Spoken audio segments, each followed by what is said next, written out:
नाज़रीन, दिन भर की आम खबरों से जुड़े सवाल लिए मैं हूं आसमा इकबाल। आज की बड़ी खबरों में से सबसे बड़ी और मुस्बत खबर ये कि वज़ीर-ए-आज़म शहबाज शरीफ की जानिब से अपोजिशन को मुज़ाकरात की दावत देना है। वज़ीर-ए-आज़म ने ये पेशकश वफाकी काबीना के इजलास में अपने वज़ीरों मुशीरों की मौजूदगी में दी। वज़ीर-ए-आज़म शहबाज शरीफ का कहना था कि हुकूमत मुल्क की तरक्की और खुशहाली के लिए हर मुमकिन इक़दामात और सियासी जमातों के साथ मुज़ाकरात के लिए तैयार है। वज़ीर-ए-आज़म ने यह भी कहा कि वो कौमी असम्बली के फ्लोर से भी मुज़ाकरात की बात कर चुके हैं। इससे पहले भी दावत दी, अगर PTI बात करना चाहती है तो हुकूमत अब भी तैयार है, लेकिन ब्लैकमेलिंग नहीं हो सकती। नाज़रीन, वज़ीर-ए-आज़म की जानिब से मुज़ाकरात की पेशकश ऐसे वक्त में सामने आई है जब इमरान खान के नामजद करदा अपोजिशन लीडर और एहतजाज या मुज़ाकरात के हवाले से मुकम्मल इख्तियार रखने वाले कौम परस्त सियासतदान महमूद खान अचकज़ई ने इस्लामाबाद की कौमी कॉन्फ्रेंस में जमहूरी मकालमे की बात कही है। अगर मगर चूंकि चुनाचे के साथ मुज़ाकरात की पेशकश के बाद कौमी कॉन्फ्रेंस के एलामिये में नए इलेक्शन कमिश्नर की तकर्रुरी, नए इंतखाबात और गुज़िश्ता आम इंतखाबात में हल्के खोलने के साथ साथ धांधली करने वालों को सजा देने का मुतालबा सामने रखा था। एलामिये में दीगर बहुत निकात के साथ साथ इमरान खान से मुलाकातों पर आयद पाबंदी के खात्मे का भी मुतालबा किया था, लेकिन इससे एक दिन पहले ही 21 दिसंबर को इमरान खान सुहेल आफरीदी को मज़ाहमत के लिए तैयारी की हिदायत दे चुके थे। एलामिया और महमूद खान अचकज़ई की जानिब से डायलॉग के लिए आमादगी के इजहार पर अलीमा खान ने नाराज़गी का इजहार करते हुए अमली तौर पर डायलॉग की कोशिशों पर पानी फेर दिया। उनका कहना था कि मुज़ाकरात की बात करने वाले इमरान खान के साथ नहीं हो सकता है। अब इस सारी सूरत हाल में अपोजिशन वज़ीर-ए-आज़म की इस पेशकश का फ़ायदा कैसे उठा सकती है, जबकि इमरान खान मज़ाहमत पर आमादा हों। उन्हें डायलॉग पर रजामंद करने के लिए हुकूमत को उन पर आयद पाबंदी जो है वो ख़त्म करना होगी। उनकी बहनों के साथ साथ उनके जो पार्टी रुफ़का हैं उनकी मुलाकात तमाम भी करना होगा।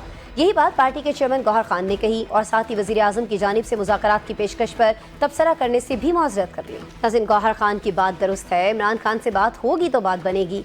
इमरान खान अपने मौके पर शदीद स्टैंड लेने के बाद अपने जो दीगर लोग हैं उनसे रुजू करने की शोहरत भी रखते हैं। साइफर के मामले पर अमरीका को एब्सोल्युटली नॉट कहने से क्लीन चिट देने तक और हाल ही में जो बानी इलेक्शन में हिस्सा न लेने का ऐलान करने के बाद हरीपुर के नशिस्त पर उमर अयूब की एहलिया को सपोर्ट करने तक उनके मिजाज की लचक जो है वो साबित हुई है। लेकिन इस हवाले से हुकूमत को बहरहाल पहल करना होगी कि वो बाइख्तियार है। अडियाला में कैद इमरान खान बाइख्तियार नहीं है। इस हवाले से PTI क्या सोच रही है? क्या उनकी सफ़ों में अब भी कहीं मिल बैठने की बात हो रही है या मज़ाहमत का जोश मुज़ाकरात पर गालिब है? हमारे साथ मौजूद हैं सीनियर वकील और PTI के रहनुमा अहमद उवैस साहब। उनसे जानने की कोशिश करते हैं। उवैस साहब, बहुत शुक्रिया ज्वाइन करने के लिए। उज़ैर साहब, हमने देखा उवैस साहब के वज़ीर-ए-आज़म ने बहुत आगे बढ़ते हुए मुज़ाकरात की पेशकश की है, उस ट्वीट के बावजूद की है जो भी पिछले दिनों 21 तारीख को हमारे सामने आया। लेकिन हैरत हमें तब हुई जब पार्टी चेयरमैन गौहर खान जो है वो बैकफुट पर चले गए। जब उनसे कहा गया कि इस पर कुछ तबसरा करें, क्या सोच रहे हैं, तो उन्होंने इससे साफ इनकार कर दिया। हुआ सब देखिए, उन्होंने आगे आगे आगे बढ़ के क्या कोशिश की है, आप कभी ये देखिए जरा, उनको देखिए ना, इसका तरीक़ेकार होता है जिस वक्त आप एक हुकूमत में होते हैं तो ज्यादा नेगेटिविटी दिखानी होती है, और उस सूरत में तरीक़ेकार ये होता है कि आप बाकायदा तौर के ऊपर TOR बनाते हैं, दूसरी दावा देते हैं उसको दूसरी पार्टी को, और आके बातचीत शुरू होती है। अच्छा, इस तरह एक लॉफ्टी स्टेटमेंट से ऑफर भी नहीं वक्त डिप्लोमेटिक के तरीके के भी कोई अंदाज होते हैं ना, आप जैसे समझने के लिए, तो वो तो इन्होंने जैसे मैं आपको मिसाल, मैंने भुट्टो की मिसाल दूंगा आपको जी। जब बड़े शदीद हंगामे चल रहे थे और इलेक्शन रिगिंग का चार्ज था उनके ऊपर, और as prime minister of Pakistan उन्होंने बाकायदा ऑफर किया था और TOR बनाई थी और अपोजिशन को कहा था क्या वो बैठो मेरे साथ, और वो तहरीरी तौर पर फिर बाकायदा दोनों पार्टी बैठ के डे टू डे बेस के ऊपर मुकादरात हुए थे, मुज़ाकरात, और कामयाब हो गए। तो ये तरीका जो है उस तरीके से इनको करना चाहिए, क्योंकि देखिए ना, एक बिटरनेस, दोनों के अंदर बिटरनेस आई हुई है।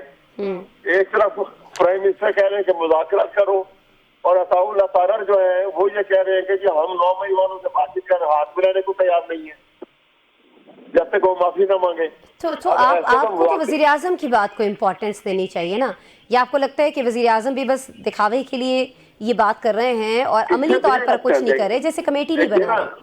मैं आपको अर्ज करूं जी, जब वज़ीर-ए-आज़म ये बात करे तो पार्टी का कोई, कैबिनेट का कोई मेंबर ऐसी लूज स्टेटमेंट नहीं दे सकता।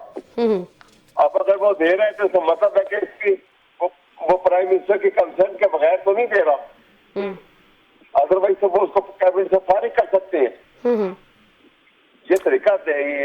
देखें ना इसको, security has to be maintain properly के आप दोनों तरफ को और एक प्रॉपर इज्जत देंगे तो तभी वो आके बैठेंगे। और इंतहाई जरूरी है, मैं ये बार बार कहूंगा कि बातचीत करना इंतहाई जरूरी है। ये मसला बातचीत से हल हो सकता है और हो जाना चाहिए। अच्छा अहमद साहब, ये फरमा दीजिएगा कि अगर तारड़ साहब वजीर आजम की इजाजत के बगैर ये बात नहीं कर सकते तो अलीमा खान साहिबा किसकी इजाजत से अचकजई साहब की बात को रद्द कर रही हैं? उसकी वजह यह है कि अलीमा खान जो है वो पार्टी का कोई होता नहीं है उनके साथ, वो उनकी बहन है। ठीक है, तो फिर वो उनकी जो भी बात होती है अहमद साहब, उसको ये समझा जाए कि वो जज्बात में आकर बहैसियत एक सिस्टर, बहैसियत एक बहन वो बात करती हैं। पार्टी पॉलिसी नहीं है और पार्टी उनकी बात को कोई उस तरह से इम्पोर्टेंस नहीं दे रही होगी कि उसके ऊपर चला जाए। वो पार्टी की कमजोरी है। अच्छा, पार्टी ने अपनी लाइन बनाई है उस मजबूत और वो देखेंगे पाकिस्तान के लिए क्या बेहतर है, पाकिस्तान के लिए कौन सी चीज नुकसानदेह है, उसको सामने रखना चाहिए। अलीमा खान की स्टेटमेंट जो है वो सफिशिएंट नहीं है काम के लिए। वो उनके ठीक है जज्बात है, बहन है, उसमें उसका कोई मुकाबला नहीं है। वो जज्बात से भाई के लिए जो होते हैं वो उनके भी भाई को तकलीफ है देखेंगी तो वो परेशानी होगी। ठीक हो गया, क्योंकि बहुत सारी जगहों पर यह सवाल किया जाता है कि अलीमा खान साहिबा जो है वो किस हैसियत से कौमी कॉन्फ्रेंस के फैसले को वीटो कर सकती हैं। तो चलिए वो तो आपने हमें बता दिया। सर ये बता दीजिएगा कि अब हुकूमत ऐसा क्या करे जिस तरह से आपने कहा कि आपको उनकी संजीदगी का अंदाज़ा हो, मुज़ाकरात के लिए माहौल बन सके। आप ये कह रहे हैं कि एक तो फौरी तौर पर जो उनके वज़रा हैं उनको इसके ऊपर बयानबाजी से रोका जाए, दूसरा आपने फरमाया कि इसके ऊपर हुकूमत की जानिब से कोई कमेटी जो है वो बनाई जानी चाहिए आप लोगों से मुज़ाकरात के लिए। देखिए उसका तरीका यही है कि मुज़ाकरात जो है वो एक डॉक्टर स्टेटमेंट की शक्ल में नहीं होने चाहिए। उसका जो उसकी ऑफर जो है वो आप बिल्कुल उनके जनरल सेक्रेटरी को बुला लें, उसको या किसी से तरीके के साथ कि भाई आप आए बातचीत के लिए टीम लेके हम आपसे बातचीत करना चाहते हैं और आप अपने तहरीरी मुतालबात लेकर आए। अब मुतालबात कोई भी हो, देखिए बात सुनिए, वो ये उनका नुक्ता नजर है, वो जो भी मुतालबात ले आएंगे हुकूमत के अपने मुतालबात होंगे। आप जब टेबल पे ग्राउंड से रिवर बैठेंगे तो वहां पे डिस्कस होंगे, वहां पे आपके ऊपर ये दोनों को ये हक हासिल है, वो एक्सेप्ट करेंगे, आप उसको मुस्तरद कर देंगे। अच्छा, ये तरीका होता है मुतालबात का। ठीक है, तो ये सारे तरीक़ाकार को अपनाने के लिए आप हुकूमत को कितना वक्त देंगे, आप कितना और वेट करेंगे? क्योंकि वज़ीर आज़म साहब तो कह रहे हैं कि भाई अभी तो नहीं हमने ऑफ़र की ना, हम तो मुसलसल ऑफ़र कर रहे हैं। स्पीकर कौमी असम्बली भी ऑफ़र कर चुके हैं, हमारे सामने भी है, मीडिया के सामने भी है, आवाम के सामने भी है। और अगर आप जो टाइम आप लोगों ने तय किया है कि इतने वक्त तक हम वेट करेंगे, उसके बाद आपको कोई मुस्बत रद्द-ए-अमल उस तरह का नहीं आता है जिस तरह से आप कह रहे हैं, हुकूमत कोई संजीदगी नहीं दिखाती है, आपको संजीदा कोशिशें नहीं लगती हैं, तो फिर आपका लाहे-अमल क्या होगा? आपको नहीं लगता कि इस वक्त हुकूमत जो है उसकी पोजीशन बहुत ज़्यादा मजबूत है, सियासी अस्करी क़यादत में मिसाली हमआहंगी है, आलमी सतह पर जो रिपोर्ट्स आ रही हैं, जिस तरह के आर्टिकल्स आ रहे हैं, पाकिस्तान को सराहा जा रहा है, माशी इशारे भी ऐसे बुरे नहीं हैं, तो आपको नहीं लगता कि फिर पीटीआई लोगों को सड़कों पर उस तरह से निकालने में कामयाब नहीं हो पाएगी अगर आप उस ऑप्शन की तरफ जाते हैं? अहमद साहब देखिए बात यह है कि ये तोड़ने का, ये नापने का ये बहुत गलत है, क्योंकि फॉरेन पॉलिसी जो है, जो हालात बने, इंडिया के साथ जंग हुई है, हमने बहुत अच्छा रिस्पॉन्स किया और उधर से मिडिल ईस्ट के अंदर जो है वो इजराइल को जो वो कामयाबी चाह रहे थे ईरान से वो नहीं मिली और उनका बहुत बड़ा सेटबैक हुआ, तो पाकिस्तान की वज़ीराई हुई बहुत ज्यादा, ये कोई शक नहीं है इसके अंदर। लेकिन कोई आप अगर दुनिया की तारीख को उठा के देखें तो इंटरनल सिचुएशन से मुल्क बनते भी हैं और कोलैप्स भी होते हैं। इंटरनल डिस्टर्बेंस जो है ना, ये सबसे खतरनाक रोल प्ले करती है।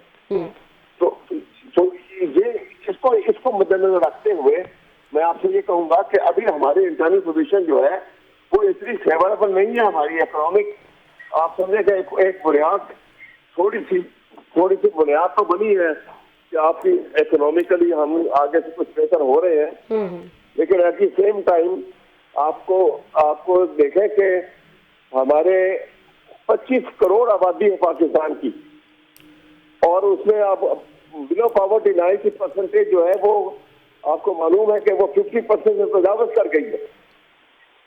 तो ऐसी सूरत में जबकि इतनी बड़ी परसेंटेज जो है और उसका कहीं आपको जिक्र भी नहीं है, वो कीड़े मकोड़े की तरह जिंदगी गुजारे। कल तो सड़कों पे निकल आएंगे, सही। आज नहीं तो कल जिस वक्त एजुकेशन होगा बहुत बड़ा और खतरनाक इसमें। अच्छा सर, अभी आपने अपनी गुफ्तगू के दौरान एक लफ्ज इस्तेमाल किया, इंटरनल सिचुएशन। मुझे बता दीजिएगा कि पीटीआई की अपनी इंटरनल सिचुएशन क्या है? ज़्यादा लोग जो हैं वो आपको मुज़ाकरात की तरफ दिखाई देते हैं, मायल हैं, या उनका वोट जो है वो मज़ाहमत की तरफ है? और अगर बात मज़ाहमत की तरफ जाती है अहमद साहब, तो फिर पीटीआई के पास ऑप्शंस क्या हैं? लॉन्ग मार्च है, धरना है, मुजाहरे हैं, या फिर भूख हड़ताल देख रहे होंगे हम? क्या देख रहे होंगे पीटीआई की तरफ से ऐसा कि हुकूमत वाक़तन दबाव में आ जाए? देखिए, भूख हड़ताल तो नहीं होगी। भूख हड़ताल तो बड़ा ये इंट्रोवर्ट और पैसिव एटीट्यूड है। मैं तो इसको रिकमेंड नहीं करूंगा, ना या वो भी करेंगे, वो भी रिकमेंड नहीं करेंगे। प्रोटेस्ट, मुजाहरे प्रोटेस्ट जो है यही एक ऑल्टरनेटिव है। जब बातचीत नहीं होगी तो इसके अलावा और कुछ चारा नहीं है, क्योंकि अदालतें कमजोर हो चुकी हैं। अदालतों को जुडिशरी की हैसियत खत्म कर दी है। ये बहुत बड़ा नुकसान हुआ है जो इस वक्त हुआ है। और पाकिस्तान के आइन में ये जो नई सिचुएशन में सामने है हमारे, ये वर्केबल आइन कॉन्स्टिट्यूशन नहीं रह गया। इसलिए मेरे ख्याल में पाकिस्तान के इंटरेस्ट में ये इंतहाई जरूरी है कि मुज़ाकरात का सिलसिला ओपन किया जाए और किसी ऐसे नतीजे में पहुंच जाया जाए। अच्छा, कल हमारे साथ फवाद चौधरी साहब मौजूद थे इसी प्रोग्राम में, और उन्होंने कहा कि उन्होंने हुकूमती हलकों को और चंद बाइख्तियार हलकों को ये मैसेज पहुंचाया है कि अगर आपने मुज़ाकरात करने हैं पीटीआई से, तो आप जो कोट लखपत के अंदर कैद हैं पीटीआई के लोग, उनको आप रिहा कीजिए, उनको आप इमरान खान के पास भेजिए, क्योंकि वो लोग चाह रहे हैं, जाहिर है कि वो सीनियर क़यादत है जो कोट लखपत के अंदर है, उन लोगों में से बहुत सारे लोग ऐसे हैं जो इमरान खान साहब को मुज़ाकरात के लिए राजी कर सकते हैं।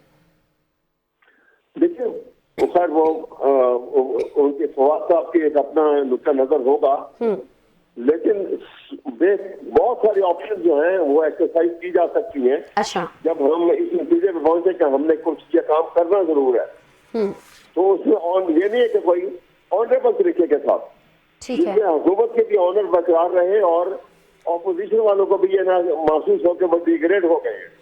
ठीक है, तभी होती है ना इक्वालिटी, जब क्रिएट होती है सेल्फ रिस्पेक्ट को मेंटेन करके ही मुज़ाकरात कामयाब हुआ करती है।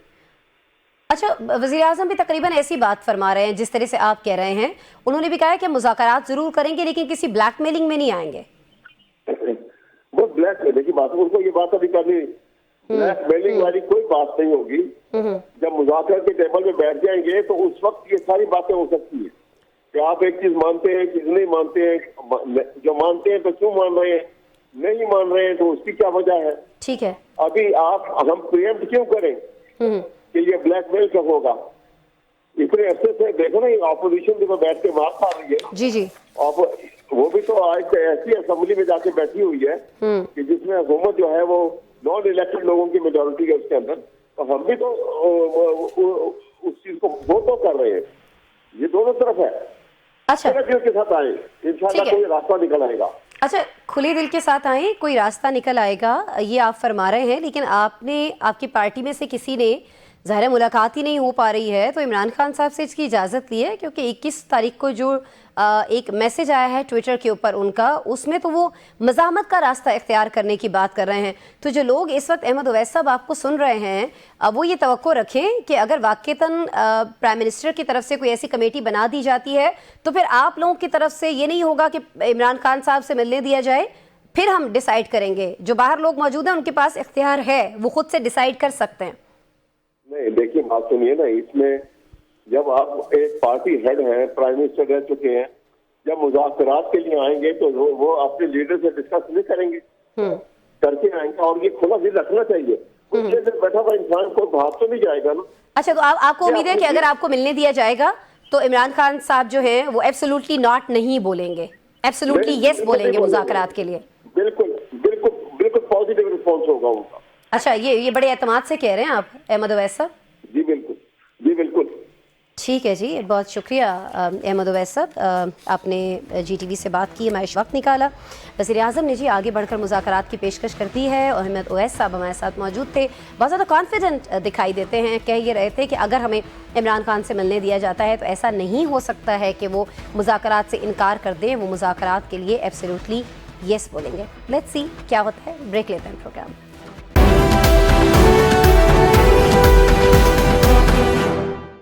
वेलकम बैक नाज़रीन। कुफ्र टूटा खुदा खुदा करके खसारे में चलने वाली कौमी एयरलाइन PIA की निजकारी हतमी मरहले में दाखिल हो गई है। आज सुबह निजकारी के लिए लकी सीमेंट, निजी एयरलाइन एयर ब्लू और आरिफ हबीब ग्रुप की जानिब से बोलियां जमा कराई गई थी। नीलामी की ये तकरीब जो है ये बराह रास्त दिखाई गई और इसमें तीनों ग्रुप्स के नुमाइंदों ने एक एक करके अपनी सरबमोहर पेशकशें शफाफ बॉक्स में जमा कराईं। PIA की निजकारी के लिए नीलामी की ये दूसरी कोशिश थी। गुज़श्ता बरस ये कोशिश नाकाम रही थी जब मिलने वाली वाहिद पेशकश हुकूमती रेफरेंस पर कहीं से आई थी। वज़ीर-ए-आज़म शहबाज शरीफ ने आज वफाकी काबीना के इजलास से खिताब में इसे पाकिस्तान की तजारती तारीख का सबसे बड़ा सौदा करार दिया। इससे कबल वज़ीर-ए-आज़म के मुशीर बराए निजकारी मोहम्मद अली ने वाज़ेह कहा था कि सौदे में शफाफियत यकीनी बनाने के लिए जो नाकाम बोली दहिंदगान होंगे वो मुस्तकबिल में एयरलाइन के इंतज़ाम में किसी भी किरदार से बाहर रहेंगे। सिर्फ वही ग्रुप्स नई इंतज़ामिया में शामिल होंगे जो नीलामी के अमल का हिस्सा नहीं थे। PIA की मुजवज़ा फ़रोख्त जो है नाज़रीन उससे मुल्क में तकरीबन 2 दहाइयों में पहली बड़ी निजकारी देखने में आ रही है। खसारे में जाने वाली सरकारी इदारों की निजकारी गुज़श्ता बरस IMF से तय पाने वाला जो बेल आउट प्रोग्राम था उसका एक अहम हिस्सा है और इसी पर आज से अमल होना शुरू हो गया है। PIA को हम देख रहे हैं कि गुज़श्ता 2 दहाइयों से मुसलसल खसारे का सामना रहा है। आखिरी बार ये जो सफ़ेद हाथी है इस इदारे ने सही मायनों में 2003 में मुनाफा कमाया था। PIA को 2024 में भी 26.2 अरब रुपए का मुनाफा हुआ था, लेकिन इसकी कीमत हुकूमत ने 80% खसारा अपने ज़िम्मे लेकर अदा की थी। गुज़श्ता 5 बरसों की बात करें तो उसमें एक मोहतात अंदाजे के मुताबिक PIA ने 330 अरब रुपए का नुकसान किया है। खसारा देने वाले इस सौदे से हुकूमत के हाथ कुछ आया या नहीं, यही बहुत है कि हुकूमत के इस खसारे से एटलीस्ट जान तो छूट गई जो हर बरस हुक्मरानों की नींदें उड़ा जाता था। इस सारे अमल को माहिरीन इक्तसादियात किस नज़र से देखते हैं? क्या PIA को मिलने वाली बोली मुनासिब है या खसारे के मजीद खसारा है? ये सब जानने के लिए हमने राबता किया है, हमने मधु किया है मारूफ माहिर इक्तसादियात फ़ारूक सलीम साहब को मुझे ज्वाइन किया। मैंने वेलकम करते हैं फ़ारूक साहब, बहुत शुक्रिया सर आप ज्वाइन कर रहे हैं। सर ये फरमा दीजिएगा कि हुकूमत को ज़ाहिर है कि अब ये जो निजकारी हुई है इससे 100 अरब रुपए मिलने के सर तवक्को थी, इस हिसाब से तो हम सोचें कि ये बिडिंग बड़ी अच्छी रही है जो आज मिली है। देखिए PIA की निजकारी में हुकूमत का जो गोल है वो पैसे बनाना नहीं है, वो पैसे बचाना है। पिछले 20 सालों में तकरीबन 800 अरब रुपए का जो भी हुकूमतें आई उन्होंने नुकसान किया। उसमें PMLN भी शामिल है, उसमें पीपल्स पार्टी भी शामिल है, उसमें PTI भी शामिल है। सब ने हुकूमतें बनाई हैं पिछले 20 सालों में और सभी ने PIA में नुकसान किया है। लगभग 1 दर्जन वज़ीर आज़म आए पिछले 20 सालों में और औसतन हर वजीर आजम ने कोई 60 से 70 अरब रुपए का नुकसान किया है। तो ये देखते रखिए कि जो निजकारी का अमल है इसमें हुकूमती गोल ये नहीं है कि कितना माल बनाना है बिडिंग के नतीजे में, गोल ये है कि कितना बनाना है। अब 70 से 80 अरब रुपया, 70 से 100 अरब रुपया सालाना का जो नुकसान है उसको बचाना ऑब्जेक्टिव है, माल बनाने का ऑब्जेक्टिव नहीं। जिस अंदाज में फ़ारूक सलीम साहब ये सारा अमल जो है बराह रास्त दिखाया गया, जिस तरह से मीडिया को पहले बता दिया गया था, आवाम को पहले बता दिया गया था, आपको लगता है कि सरमायाकारों का एतमाद इससे कहीं ना कहीं बढ़ रहा होगा, खासतौर पर हुकूमत पाकिस्तान पर, और कहीं ना कहीं हम देख रहे होंगे कि वो लोग जो इन्वेस्टमेंट नहीं कर रहे थे या नहीं करना चाह रहे थे पाकिस्तान में, आइंदा आने वाले दिनों में वो हमें इन्वेस्टमेंट करते दिखाई देंगे? सर देखिए 3 चीजें फौरी तौर पे सामने आती हैं। एक तो फौरी तौर पे इसी साल से या कल से वो जो 100 अरब रुपए का नुकसान जो आपका और मेरा नुकसान है, क्योंकि हुकूमती इसका नुकसान है, टैक्सपेयर आप और मैं, वो 100 अरब का नुकसान जो आपका मेरा हो रहा था वो होना खत्म हो जाए। ये तो इमीडिएट इम्पैक्ट है। दूसरा एक बड़ा स्ट्रॉन्ग किस्म का पैगाम जाएगा न सिर्फ मुल्क के अंदर बल्कि मुल्क के बाहर भी, कि अब एक हुकूमत है जिसके पास शायद निजकारी की काबिलियत आ गई है। उसके पास पॉलिटिकल विल भी है, यानी कि सियासी नीयत भी है, और उसके पास काबिलियत भी है कि वो इस्लाहाती इक़दामात न सिर्फ ऐलान करे बल्कि उनके ऊपर अमल दरामद भी करके दिखाए। तो एक तो जो हुकूमत वक्त है वो सियासी फतह कर सकती है, और दूसरा जिसके पैगाम का मैंने जिक्र किया कि सरमायाकार चाहे वो मुल्क के अंदर हो या मुल्क के बाहर हो, उनको एक पैगाम जाएगा कि हुकूमती इस्लाहात के ऊपर अमल दरामद की काबिलियत जो है वो पाई जाती है। अच्छा सवाल उठेंगे जी जो इदारे से भी ज्यादा नुकसान कर रहे हैं हाँ। उनका हुकूमत क्या करने वाली। मैं सर ये पूछने वाली थी, एनएचए के ऊपर बड़ी बात होती है, पेशावर कोयटा की बिजली कंपनियां जो हैं वो भी सरे फहरिस्त आते हैं। जब हम खसारा देने वाले इदारों की बात करते हैं तो आइंदा आने वाले वक्त में हम देखेंगे कि हुकूमत मजीद जो इदारे हैं उनकी भी निजकारी करते हुए हमें दिखाई देगी। संजीदगी है इस मामले में? देखिए, न सिर्फ संजीदगी चाहिए बल्कि दो चीजें चाहिए। एक तो आपको सियासी, दूसरी साथ में काबिलियत भी चाहिए होती है जी। इन दोनों के बगैर काम नहीं। ट्रू। अब बिजली के शोबे में नुकसान जो है वो कोई 2,500 अरब पे पहुंच गए। गैस के शोबे में नुकसान जो है वो कोई 2,600 अरब पे पहुंच गए। इसी तरह जो 10 स्टेट और एंटरप्राइजेस हैं पीआईए के अलावा, वहां पे नुकसान 5,000 अरब से भी तजावुज कर चुके हैं। तो अब ये सवाल उठाया कि अगर आपने पीआईए की निजकारी कामयाबी से कर ली है तो बाकी इदारों की भी ठीक है, और बाकी इदारों में भी आपको लगता है कि हम ये होते हुए देख रहे होंगे। लेकिन सवाल ये है कि अगर निजकारी इतनी ही ज़रूरी है और वाकईतन अगर हम निजकारी होते हुए देख रहे होंगे तो पंजाब हुकूमत ने ये जो एयर पंजाब है इसका ऐलान क्यों किया? क्योंकि अगर आप एयर पंजाब ला रहे हैं तो ऑलरेडी जो आपके पास एक इदारा मौजूद था पीआईए, फिर उसको आपने क्यों इस तरह से प्राइवेटाइजेशन की तरफ आप क्यों गए उसके? देखिए, आपने बड़ा जबरदस्त सवाल किया और इसमें एक बुनियादी जो कमजोरी है रियासत की वो सामने आती है कि वफाकी हुकूमत जो है वो एक एयरलाइन को नुकसान बर्दाश्त नहीं कर पाई और उसको निजकारी के अमल में डाल रही है, और पंजाब की हुकूमत ऐलान कर रही है कि वो एक नई शायद एयरलाइन बनाने चले हैं। तो यहाँ पे वो जो सेंट्रलाइज्ड डिसीजन मेकिंग है उसमें एक बहुत बड़ा मेरा ये ख्याल है कि अभी जो अमेंडमेंट्स जो कानून में तरमीम हुई हैं उसके नतीजे में पाकिस्तान सामने आ रहा है, उसमें एक सेंट्रलाइज्ड अथॉरिटी है। उसमें इस किस्म के फैसले के ऐलानात जो हैं वो नहीं होंगे। उसमें सेंट्रलाइज्ड अथॉरिटी, उसमें जो बैकबोन मुझे नजर आ रही है, जो सारे कंप्यूटर को पाकिस्तान के कंप्यूटर को जो चलाया जाएगा वो मिलिट्री बैक्ड एक सॉफ्टवेयर होगा, मिलिट्री बैक्ड ऑपरेटिंग सिस्टम। उसमें इस किस्म के ऐलानात की गुंजाइश नहीं रहेगी।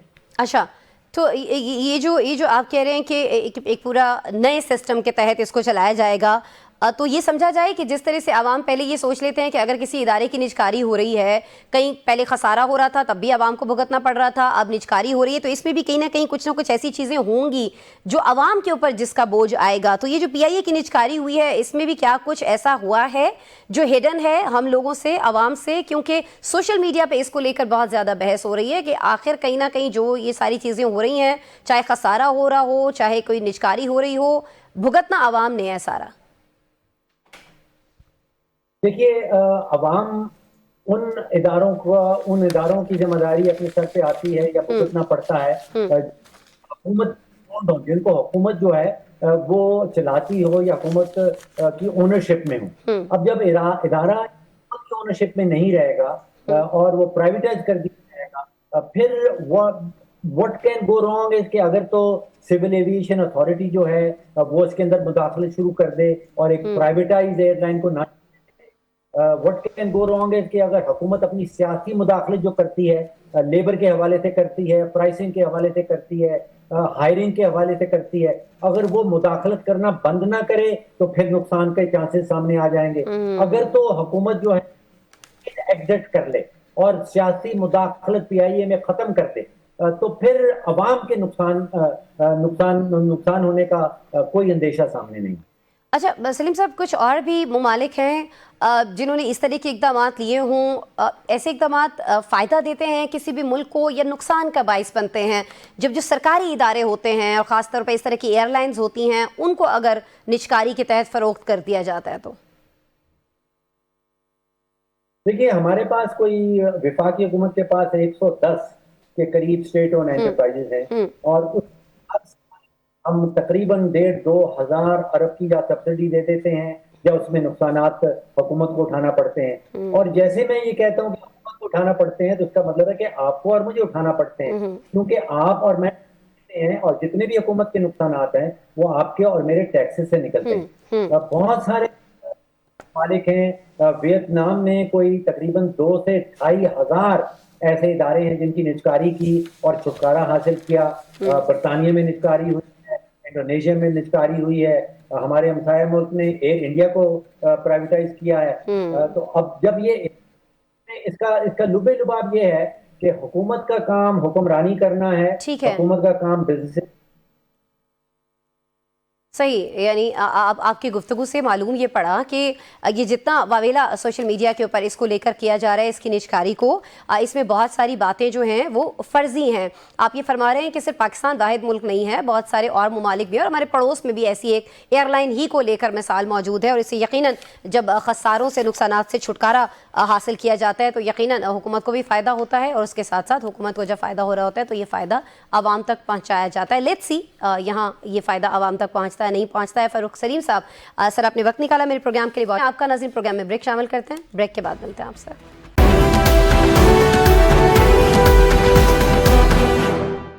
वेलकम बैक नाज़रीन। अब कुछ बात करेंगे 7 समंदर पार होने वाले पाकिस्तान और पाकिस्तान की अस्करी सियासी क़यादत के जिक्र का। अमरीकी सदर डोनाल्ड ट्रंप ने एक बार फिर फील्ड मार्शल आसिफ मुनीर और वज़ीर आज़म शहबाज शरीफ की तारीफ और भारत की दुखती रग छेड़ दी है। अमरीकी सदर डोनाल्ड ट्रंप ने अपनी रिहाइश गाह पर एक प्रेस कॉन्फ्रेंस के दौरान कहा कि पाकिस्तान के फील्ड मार्शल इंतहाई काबिल एहतराम है। साथ ही एक बार फिर पाक भारत जंग रुकवाने और भारतीय तैयारों की तबाही का जिक्र छेड़ दिया। ट्रंप का कहना था कि उन्होंने पाकिस्तान और भारत के दरमियान एटमी जंग रुकवाकर 10 मिलियन लोगों की जिंदगी बचाई है। अमेरिका में अमरीकी सदर पाकिस्तानी सफारतकारी के मुखालिफ तो हैं, लेकिन दूसरी जानिब आलमी मीडिया में ताकतवर आवाज़ें पाकिस्तान को पुकार रही हैं। कल वॉशिंगटन टाइम्स में पाकिस्तान के हवाले से एक मजमून शाया हुआ था और आज बरतानवी जरीदे फाइनेंशियल टाइम्स ने आलमी निज़ाम में तेजी से रोनुमा होने वाली तब्दीलियों के तनाजुर में फील्ड मार्शल सैयद आसिम मुनीर की स्ट्रेटेजिक हिकमत अमली को गैर मामूली करार देते हुए उन्हें बदलते आलमी माहौल में सबसे मुअस्सर रहनुमाओं में शामिल किया है। फाइनेंशियल टाइम्स के मुताबिक मौजूदा आलमी सियासत ने मिडल पावर्स के लिए एक नया मगर पेचीदा दौर खोल दिया है, जहां बैक वक्त कई आलमी ताकतों के साथ तवाज़ुन कायम रखना एक बहुत बड़ा चैलेंज बन चुका है। लेकिन ऐसे में field marshal Syed Asif Munir middle powers के सबसे कामयाब मल्टी अलायनर्स के तौर पर उभरे हैं। गुज़िश्ता रोज़ भी मारूफ अमरीकी अखबार वॉशिंगटन टाइम्स में छपने वाले एक मजमून दिफाई सिफारती हलकों में खासा चर्चा इस मजमून का देखा गया। वॉशिंगटन पोस्ट ने 2025 को पाक अमेरिका ताल्लुकात में इंकलाबी तब्दीली का साल करार देते हुए लिखा था कि 2025 में वॉशिंगटन का इंडिया फर्स्ट दौर जो है वो ख़त्म हुआ और पाकिस्तान को फौकियत हासिल रही। ये मजमून अमेरिकी फ़ौज के रिटायर्ड ब्रिगेडियर जनरल और मारूफ दिफाई तज्जियाकार ने लिखा था, जो पॉलिटिकल मिलिट्री अफेयर्स में असिस्टेंट सेक्रेटरी, इराक जंग में फ़ौजी तर्जुमान और यूएस सेंट्रल कमान में डिप्टी डायरेक्टर के फ़राइज़ अंजाम दे चुके हैं। वो अमेरिका की पॉलिसी में तब्दीली पर लिखते हैं कि वो पाकिस्तान, जो एक नापसंदीदा रियासत था, अब अमेरिका का एक अहम शराकतदार बन चुका है। बल्कि अब ट्रंप की जनूबी एशिया पॉलिसी में पाकिस्तान को मरकजी सतून करार दिया जा रहा है। उनके मुताबिक इब्तदा में भारत को क्वाड और दीगर प्लेटफॉर्म्स के जरिए बालादस्त बनाकर इस्लामाबाद को एक तरफ करने की स्ट्रेटजी थी। ताहम भारत के सियासी हालात, शख्सी आज़ादियों पर पाबंदियाँ, मुतज़लज़िल मिलिट्री परफॉर्मेंस और सख्त सिफारतकारी ने खत्ते में सियासी दिफाई इस्तेहकाम के ज़ामिन के तौर पर मशकूक बना दिया था। अखबार कहता है कि पाक अमेरिका सर ताल्लुकात में पहली बार बर्फ तब निकली जब खुफिया काउंटर टेररिज्म एक्सचेंजेस में वाशिंगटन को बामायनी ताउन का इशारा मिला। मार्च में नाज़रीन ट्रंप ने अपने कौमी खिताब में पाकिस्तान की गैर मुतवक्के तौर पर तारीफ की, जिसने वाशिंगटन में पॉलिसी का रुख तब्दील कर दिया। इस्लामाबाद ने भी फ़ौरन मौका कैश किया और फिर महदूद ताउन गैर मुतवक्के क्रेडिट में बदलता चला गया। और इसके बाद फैसला कुन मोड़ में हमने देखा कि मई में पाक भारत जंग हुई। वॉशिंगटन टाइम्स के मुताबिक पाकिस्तानी फौज का डिसिप्लिन, स्ट्रेटेजिक फोकस अमरीकी तवक्कुआत से बहुत ज़्यादा बढ़कर था और यही वो लम्हा था जब पाकिस्तान को दोबारा रीजनल एक्टर के तौर पर संजीदगी से देखा जाने लगा। मई में पाक भारत जंग के बाद ट्रंप के लिए असर नौ मुरतब होने वाली हिकमत अमली में पाकिस्तान को जनूबी एशिया विजन में उभरता हुआ असासा करार दिया गया था। आर्टिकल कहता है कि सीज फायर पर भारत का सर्द रद्द अमल ट्रंप को सख्त नागवार गुजरा, जबकि पाकिस्तान ने अमरीकी सालिसी को कद्र और शुक्रगुजारी के साथ कबूल किया। वॉशिंगटन पोस्ट ने पेशगोई की है कि आने वाले बरस में पाकिस्तान को ट्रंप की हिकमत अमली में मरकज़ के करीब देखा जा रहा है। अब नई अमरीकी पॉलिसी की पायदारी दिल्ली और इस्लामाबाद के रवैये से मशरूत है। अखबार कहता है कि अमरीकी पॉलिसी और जनूबी एशिया का तवाज़ुन रीराइट करने में पाकिस्तान और फील्ड मार्शल ने असल किरदार अदा किया है। पाक अमेरिका के जो मिसाली ताल्लुकात हैं, इनके इस दौर में पाकिस्तान क्या फ़वायद हासिल कर सकता है या कर चुका है, या फिर डोनाल्ड ट्रंप सिर्फ तारीफ तौसीफ से ही काम चला रहे हैं, ये हम जानेंगे। हमें ज्वाइन किया है सीनियर सहाफ़ी दिफाई तज्ज़ियाकार सुमैरा खान साहिबा, उनसे बात करते हैं। सुमैरा साहिबा, बहुत शुक्रिया पहले तो ज्वाइन करने के लिए। सुमैरा साहिबा, आप जानती हैं कि कल वॉशिंगटन टाइम्स ने लिखा और आज फाइनेंशियल टाइम्स ये कह रहा है कि फील्ड मार्शल जो हैं वो बदलते आलमी निज़ाम में पाकिस्तान के सबसे मौसर स्ट्रेटेजिक रहनुमा हैं। क्या ये जो तारीफ व तौसीफ है और जो अमरीकी पॉलिसी में तब्दीली है वो मशरिक़ वुस्ता में पाकिस्तान के किसी मुतवक्के किरदार से मशरूत तो नहीं है? क्योंकि बहुत सारी जगहों पर ये चमगोइयाँ हो रही हैं, ये बातें हो रही हैं। देखिए आसमा, बहुत बहुत रेलेवेंट क्वेश्चन है और इस सवाल की ना अथाह गहराइयों में बहुत सारी पेचीदगियां भी हैं जो आप भी जानती हैं और मैं भी जानती हूँ। International relations, international global scenarios जिस तेजी से बदल रहे हैं जी, खास तौर पे पाकिस्तान और इंडिया के स्टैंड ऑफ के बाद, जिसमें बड़ी वाज़ेह शिकस्त भारत को मिली है और भारत ने बड़ी कोशिश की उसको वो करने की, एक प्री कंसीव नोशन की तशबीह देने की कि पाकिस्तान प्रोपेगेंडा कर रहा है जीत का, मगर दुनिया ने उसको बाय नहीं किया। तो उसका मतलब ये है कि पाकिस्तान ने जो जंग लड़ी वो असाब शिकन पाकिस्तान के लिए नहीं थी। आपने पाकिस्तानी अवाम का भी जज्बा देखा उन दिनों में कि उन्होंने तो मीम वॉर में भी हरा दिया था भारत को। तो वो हैरान थे कि हमने हमला किया है मगर इनकी कौम जो है वो अपने तमाम तर एक जवान से लेके जनरल तक ऐसे खड़ी है मजबूती से। तो उसका दुनिया भर को ये अंदाजा बखूबी हो गया, खास तौर पे अमेरिका को, कि हम इंडिया फर्स्ट की पॉलिसी खामखाई लेके खड़े हुए थे। इंडिया तो 1.5 घंटे में चित कर दिया। अब वो जो 1.5 घंटे की मार पड़ी है, मुझे याद है मैं उस वक्त समा अपने टीवी की छत पर खड़ी थी जी। और हम नूर खान एयरबेस के बाद मुझे फौरी तौर पर वहां भेजा गया कि आप, और उसी वक्त मेरे पास खबर आई कि ऑपरेशन बुनियानुल मरसूस शुरू हुआ है। हमने ब्रेकिंग दी। आप यकीन करें कि बहैसियत एक जर्नलिस्ट मुझे पता था कि इस वक्त सारे जज्बात पाक फौज के लिए हैं, पाक फजाइया के लिए हैं, पाकिस्तान नेवी के लिए हैं। तो आप अंदाजा लगाएं कि वो ममालिक जो इसे मान रहे हैं खुद, आपने वॉशिंगटन पोस्ट की रिपोर्ट देखी है, फाइनेंशियल टाइम्स की भी रिपोर्ट आ चुकी है इस पे कि आर्मी चीफ जो पाकिस्तान के थे, he was the binding force for all the forces. और इस वजह से इस वक्त आपने अभी रिसेंटली इंडोनेशिया के प्रेसिडेंट को देखा, जो प्रोटोकॉल होता है वो ये होता है कि प्राइम मिनिस्टर के बाद आर्मी चीफ मुसल्लह अफवाज के सरबराहान सैल्यूट करते हैं, लेकिन इंडोनेशिया के सरबराह ने खुद कहा no, I have to salute you first. तो ये चीज दुनिया पर आया है। फिर मोहम्मद बिन सलमान का बड़ा झुकाव है उनकी तरफ। जी। तो और अभी आला तरीन सिविल अवार्ड जो सिविल एजाज जो उनको दिया गया, मैं जरूर चाहूंगी कि उस पर भी आप बात करें, क्योंकि सऊदी पाकिस्तान ताल्लुकात को लेकर भी आज से कुछ साल कबल तक ये कहा जाता रहा कि उनमें बहुत ज्यादा सरदमहरी आ चुकी है।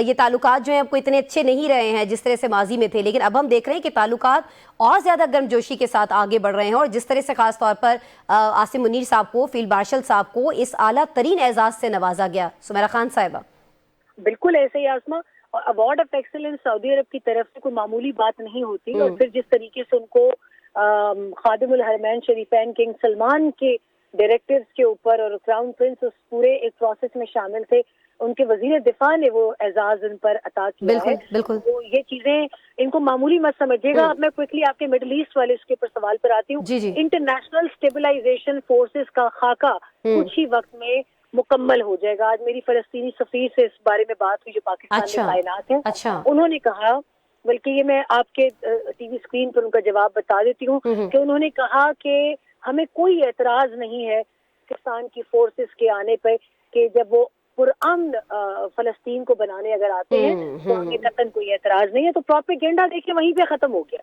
क्योंकि वो लोग भी अमन चाहते हैं और यकीनन पाकिस्तान की तरफ से जो फैसला किया जा रहा है ये वहां पर अमन के कयाम के लिए है। अमन फोर्सेस का हिस्सा बनकर हमारी अफवाज वहां पर जा रही है ना। जी बिल्कुल ऐसा ही। और दूसरी बात ये कि खुद अमेरिका के स्टेट डिपार्टमेंट ने वाज़ेह कर दिया कि हम इस खैर सगाली का भरपूर एहतराम करते हैं। और उनके पाकिस्तान की तरफ से ये कहा गया है कि पूरे TORs हमें बताएं, टर्म्स ऑफ रेफरेंसेस हमें बताएंगे तो हम इसका हिस्सा बनेंगे, ताकि हमारे फ़लस्तीनी भाइयों के लिए और मुस्लिम उम्मा के लिए किसी किस्म का कोई नुक्ता एतराज़ न बने। ज़बरदस्त, बहुत शुक्रिया सुमेरा खान साहिबा। एंड होप कि पाक अमेरिका ताल्लुकात हों, पाक सऊदी ताल्लुकात हों, जब इनमें बेहतरी आ रही है तो खित्ते पर इसके असरात बहुत अच्छे हो रहे होंगे और ख़ासतौर पर दहशतगर्दी के खिलाफ जो पाकिस्तान जंग लड़ रहा है उसमें पाकिस्तान को ये ममालिक सपोर्ट कर रहे होंगे। सुमेरा खान साहिबा जी हमारे साथ मौजूद थी, अपना वक्त निकाल रही थी, अपना तज्जिया शेयर कर रही थी। कल वाशिंगटन टाइम्स ने जो लिखा, आज फाइनेंशियल टाइम्स जो कह रहा है, और जिस तरह से हमारे फील्ड मार्शल को आला तरीन एजाज़ से सऊदी अरब में नवाजा गया है, वो यकीनन पूरे पाकिस्तान के लिए एक एजाज़ की बात है। इसी नोट पर प्रोग्राम का इख्तिताम करते हैं। कल मिलते हैं फिर आपसे।